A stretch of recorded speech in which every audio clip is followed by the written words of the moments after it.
कहानी चार आने का हिसाब। बहुत समय पहले की बात है। चंदनपुर का राजा बड़ा प्रतापी था।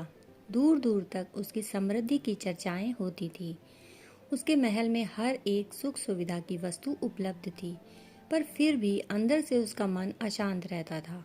उसने कई ज्योतिषियों और पंडितों से इसका कारण जानना चाहा। बहुत से विद्वानों से मिला। किसी ने कोई अंगूठी पहनाई तो किसी ने यज्ञ कराए, पर फिर भी राजा का दुख दूर नहीं हुआ। उसे शांति नहीं मिली। एक दिन भेष बदलकर राजा अपने राज्य की सैर पर निकला। घूमते घूमते वह एक खेत के निकट से गुजरा। तभी उसकी नज़र एक किसान पर पड़ी। किसान ने फटे पुराने वस्त्र धारण कर रखे थे और वह पेड़ की छांव में बैठकर भोजन कर रहा था। किसान के वस्त्र देखकर राजा के मन में आया कि वह किसान को कुछ स्वर्ण मुद्राएं दे दे, ताकि उसके जीवन में कुछ खुशियां आ पाएं। राजा किसान के सम्मुख जाकर बोला, मैं एक राहगीर हूँ। मुझे तुम्हारे खेत पर ये 4 स्वर्ण मुद्राएं गिरी मिली। चूंकि यह खेत तुम्हारा है, इसलिए ये मुद्राएं तुम ही रख लो। किसान, ना ना सेठ जी, ये मुद्राएं मेरी नहीं हैं। इसे आप ही रखें या किसी और को दान कर दे। मुझे इनकी कोई आवश्यकता नहीं। किसान की यह प्रतिक्रिया राजा को बड़ी अजीब लगी।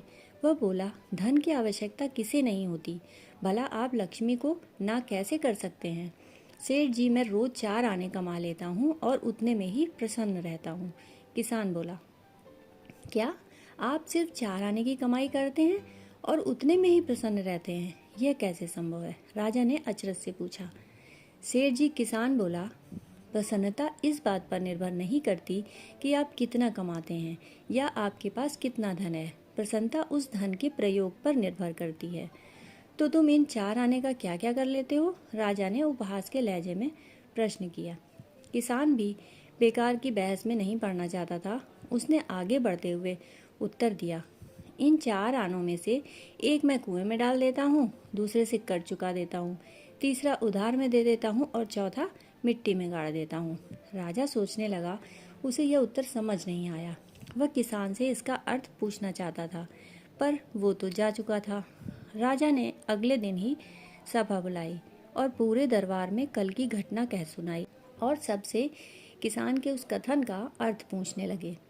दरबारियों ने अपने अपने तर्क पेश किए, पर राजा को कोई भी संतुष्ट नहीं कर पाया। अंत में किसान को ही दरबार में बुलाने का निर्णय लिया गया।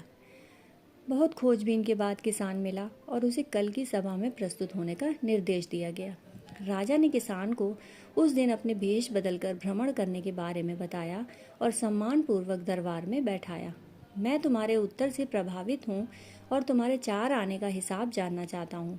बताओ, तुम अपने कमाए 4 आने किस तरह खर्च करते हो, जो तुम इतना प्रसन्न और संतुष्ट रह पाते हो? राजा ने प्रश्न किया। किसान बोला, हुजूर, जैसा कि मैंने बताया था, मैं एक आना कुएं में डाल देता हूँ, यानी अपने परिवार के भरण पोषण में लगा देता हूँ। दूसरे से मैं कर चुकाता हूँ, यानी इसे मैं अपने वृद्ध माँ बाप की सेवा में लगा देता हूँ।